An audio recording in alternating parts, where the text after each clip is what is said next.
Before we get started here, I wanted to make a correction. Last week's episode, Friday's episode, in which I talked about Folklords #1, I incorrectly attributed the publication of that issue to Image Comics when it was, in fact, published by Boom. And I, for one, feel like quite the idiot about it. In fact, I just recorded another one of these here little corrections to put in front of that episode, which has already been out for 2 days. It's already been out there for 2 days. Anyone who has listened to it already before I made this little recording and put it out there, it's like they're getting a special episode because it's I've pulled the episode off the shelves and replaced it with a new one with this opening intro thing that's quite similar to this, but yet not quite similar at all. Anyway, I don't want to spend a lot of time here just pointing out the fact that I'm an idiot. So let's get moving with the show, shall we?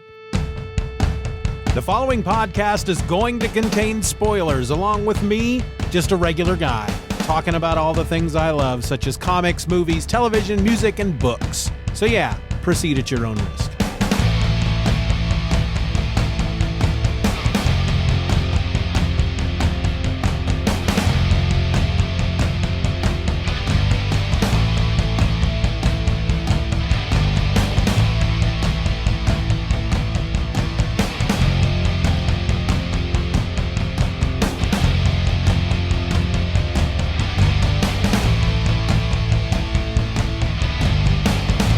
Welcome to another episode of Just Another Fanboy. I'm your host, Steven, and today I'm talking about the Mighty Thor, issue number 337. This goes all the way back to November of 1983. This is, of course, from Marvel Comics, and there's a reason why this issue is special.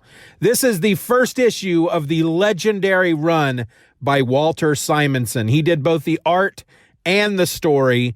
Letters were done by John Workman Jr., colors by George Roussos. The editor was Mark Grunwald, and our editor-in-chief was Big Jim Shooter. So we open this issue, quote, "Far beyond the fields we know." So we're out in space, and the core of a galaxy explodes. It leaves behind a little bit of molten star, and it's out there floating in space, and then something comes and grabs it. Some kind of creature, some kind of being carrying these giant tongs, grabs it and slams it onto an anvil to the sound of doom. We go from there to Chicago, Grant Park. Dr. Donald Blake, he's out there hanging out in the old park. This is Thor. I'm really not sure what's going on with Thor nowadays, but back then he had an alter ego, which was Dr. Donald Blake, and he carried around a cane because he had a limp, and it was more of a big stick. It was kind of not like a big staff like Gandalf would use, but just, the size of a cane, but it was just a plain stick is what it looked like.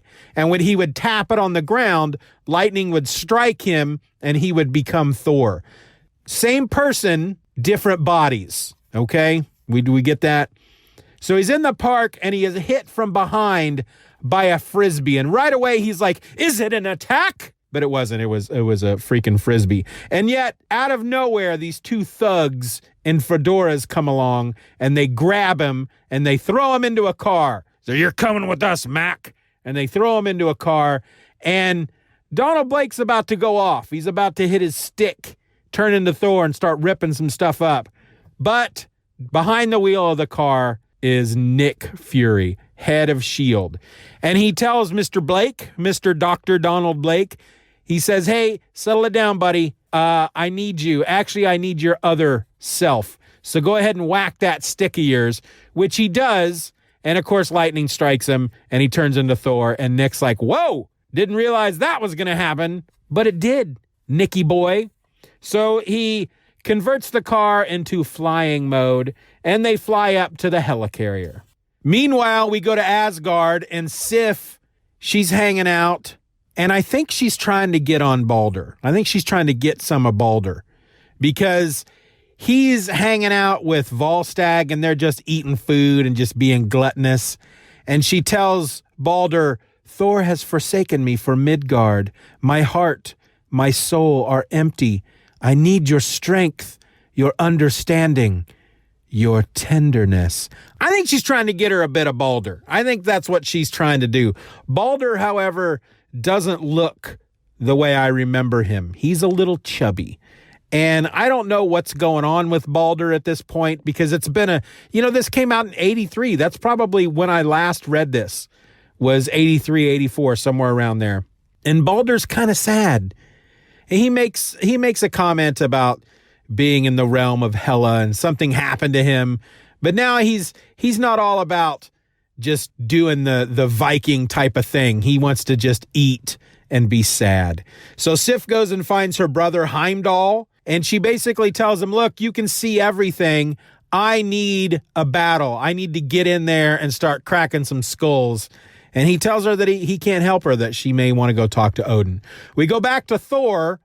Thor has been told that there is a spaceship out in deep space that destroyed a star. It flew by a star, the star flared, and it's destroyed. It sucked all the star's energy into itself, and it's heading to Earth. So Thor has been sent by S.H.I.E.L.D. to go and stop this ship.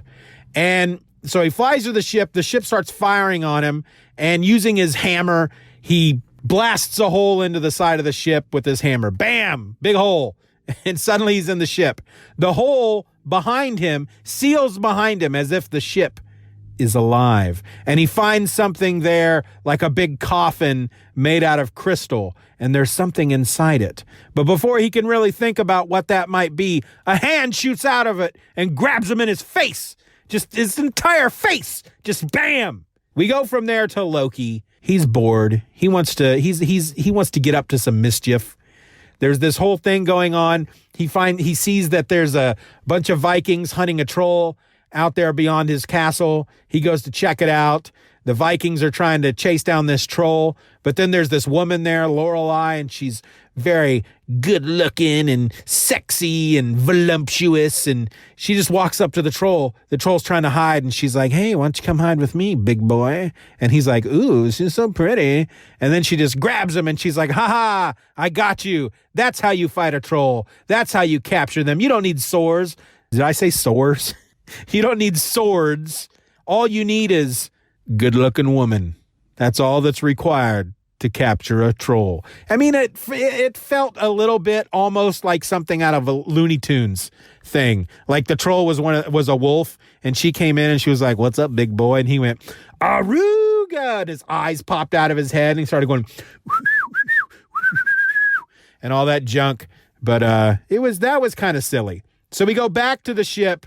The alien that has come out of the crystal coffin, he calls himself Beta Ray Bill.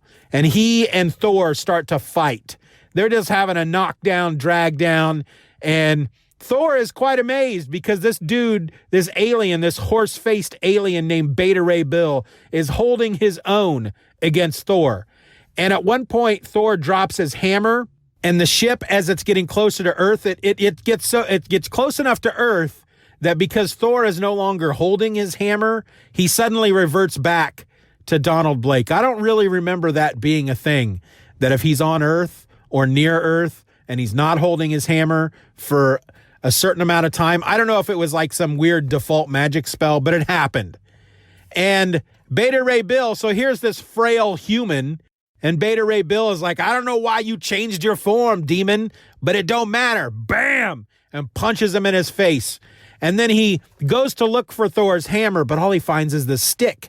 And he's like, it's just a stick. And then he smacks it against a wall. Like, I guess he's trying to break it. He's just like, stupid stick. Bam, hits the wall. And then bang, a lightning strikes him. And he turns into an alien Beta Ray Bill version of Thor. And he looks pretty sweet. Well, he starts throwing down with S.H.I.E.L.D. because by this point, the ship has landed on Earth. And S.H.I.E.L.D. starts firing upon the ship, and Beta Ray Bill comes out, and they're like, holy crap, why is Thor attacking us? And one of them's like, I don't know, man. I don't think that's Thor. That don't look like Thor. He's got quite the horse face. And they realize it must be an alien. Well, before they can really do anything, suddenly a storm just explodes all around them. And Odin is there, and he is giant-sized. And he's calling out to Beta Ray Bill. He says, Thor, my son, you are needed on Asgard. And then he just takes them with him. Boom, and they're gone. And then Donald Blake comes crawling out of the ship. And he can sense in the air that Odin was there. And he realizes what has happened. And so he's standing on the ship in the rain and he's calling out, Father! And that's how it ends. That's how that first issue of Walt Simonson's run ends. And I am freaking thrilled. This is the Thor that I grew up with. Walt Simonson's run on Thor is the first Thor I read. I don't know if I started with this first issue, to tell you the truth, because I feel like it was around 85 that I started reading comics, because I remember reading Secret Wars when it started coming out. I wasn't buying them. My older brother was. But it could have been earlier. It could have been 84, maybe. This is November of 83, so I suppose it's possible that that's when I started reading books. Comic books, anyway. But this is the Thor I grew up on. And I don't know how many issues Walt Simonson did, but it feels like he was on there for a bit. Of course, this is just my nostalgic memory looking back and as a child reading these, but I feel like he was on there for quite a bit. I don't know if he was on there for as long as John Byrne was on Fantastic Four. I know that basically what I'm reading at this point are the Walt Simonson Thor Visionary trades, and I know there's at least 2 of them, whereas with frickin' Fantastic Four, John Byrne, that Visionary series, there's like 6, maybe even 8. And I'm reading those too. So I'm really just diving into my childhood loves. Now, I was reading this again, going back and reading this again for the first time in 83, 93, 2003, over 30 years. Over 40 years. 83, 93, 2003, 2013. I don't know. Over 30 years. Yeah, over 40 years. What an idiot. It's really fun coming back to this because, first of all, I didn't remember that. For some reason in my mind, I always thought of Thor and Donald Blake as 2 completely different people. I knew that Donald Blake turned into Thor and that maybe I just thought they were 2 different people that could remember what the other was doing when they were in possession, right? But the fact that Donald Blake was standing out on this ship yelling for his father, which would be Odin, that just completely tells me that I was completely wrong. That Thor is Donald Blake. His form has just changed, and he doesn't talk like he's a freaking Shakespearean actor when he's Donald Blake, which I've always found kind of silly. Because that's not how Vikings talk, but that's how they made him talk in the book. So they're setting a bunch of things up here, and the whole stuff at the beginning with the galaxy exploding and something reaching out with tongs to grab this piece of star and start banging something out on an anvil. That, I believe, I know it's Surtur, and I don't know, I can't remember the name of the sword. I feel like they mentioned it in one of the Thor movies.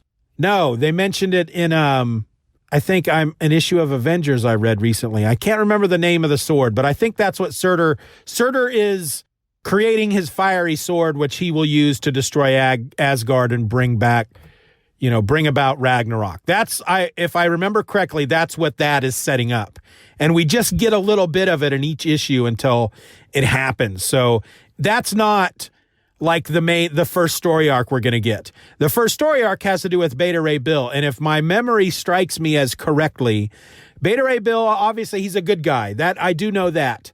He's an alien who is trying to find a home for his people. He's their greatest warrior. I think maybe he is even genetically designed as their greatest warrior. And turns out that he is worthy enough to wield the hammer of Thor. And eventually, Odin gives him his own hammer. And he becomes basically a version of Thor, but he still calls himself Beta Ray Bill. The thing with Lorelei and Loki, I don't know. I can't remember what's going on there. But I know that there's some stuff coming up with the whole dark elf Malachi. I can't remember his name. He was in Thor Dark World and the whole Casket of Eternal Winters. Because I remember reading last year Wolverine, Kitty Pryde and Wolverine. And there's an issue in there where it's snowing in Japan, and they make reference to what's going on in Thor. I'm pretty sure that's the case.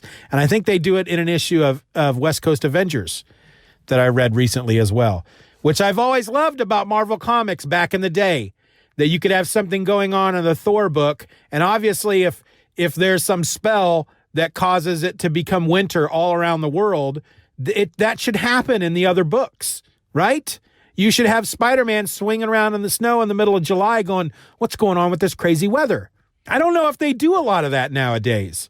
I feel like everything is more compartmentalized and everything is in its own little world, and there's not a lot of communication and whatnot going around and hearkening back to different titles. You know, if a giant is attacking the city in Fantastic Four, I don't know that they're talking about it in Spider-Man, and I think they should. But I'm really excited to be starting this run. There are a few runs from my childhood that I remember loving. This is one of them. John Byrne's Fantastic Four is one. Chris Claremont and John Romita Jr. on X-Men. That era I remember really loving. I didn't grow up reading John Byrne and Chris Claremont on X-Men. I didn't really discover who John Byrne was until I remember reading his Fantastic Four, but I don't really remember discovering who he was, really recognizing the name until he got on Alpha Flight. And I'm enjoying that too. I'm reading all that stuff right now. Alpha Flight, Fantastic Four, this stuff with Thor. I'm reading the Frank Miller Daredevil stuff, and I hope to continue to talk about that kind of stuff here on the show, because I want to be able to get a new book every now and then and have, you know, talk about new books. But I read a lot of old books, folks, because I'm an old dude who doesn't have a lot of money. And so I'm dependent upon Comixology Unlimited and my Hoopla account, which means a lot of old books.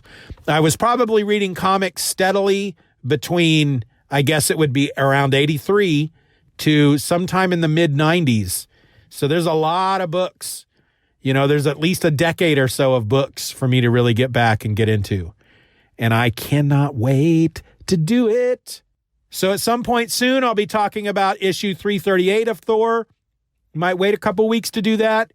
So, you know, if you got the issues, if you've got the trades, sit down and start reading them. Read them along with me. I don't know when I'll talk about issue 338, but it's going to be coming up because I've got basically a rotation of 50 or so books in my Comixology queue, and I'm reading everything one issue at a time. I'm trying not to read entire storylines at once. I'm trying to read everything one issue at a time in a rotation. There are going to be certain things that I'm going to read as a storyline. I'm not going to get all in.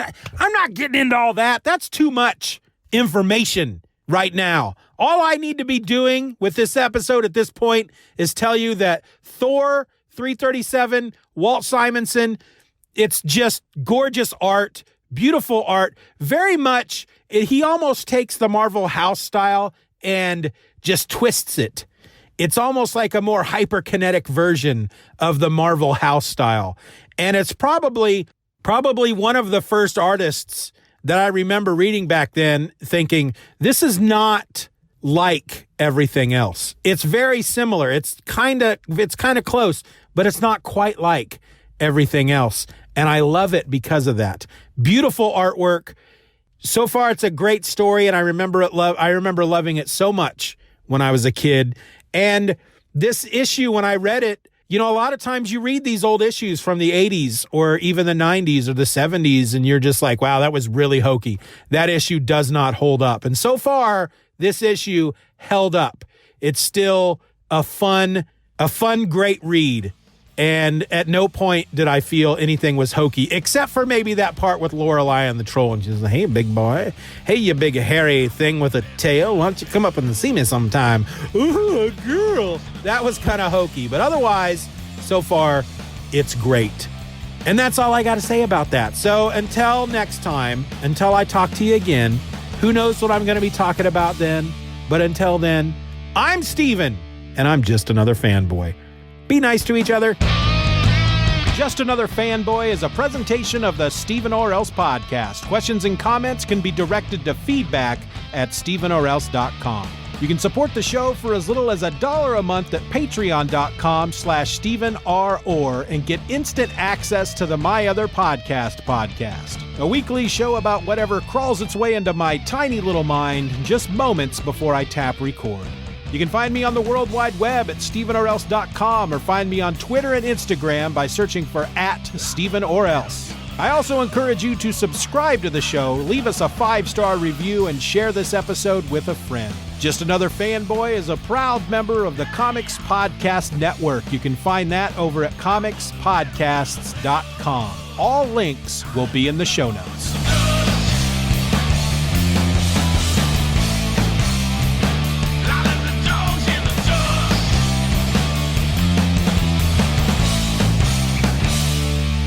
Bye-bye, Daddy. Bye-bye, Daddy.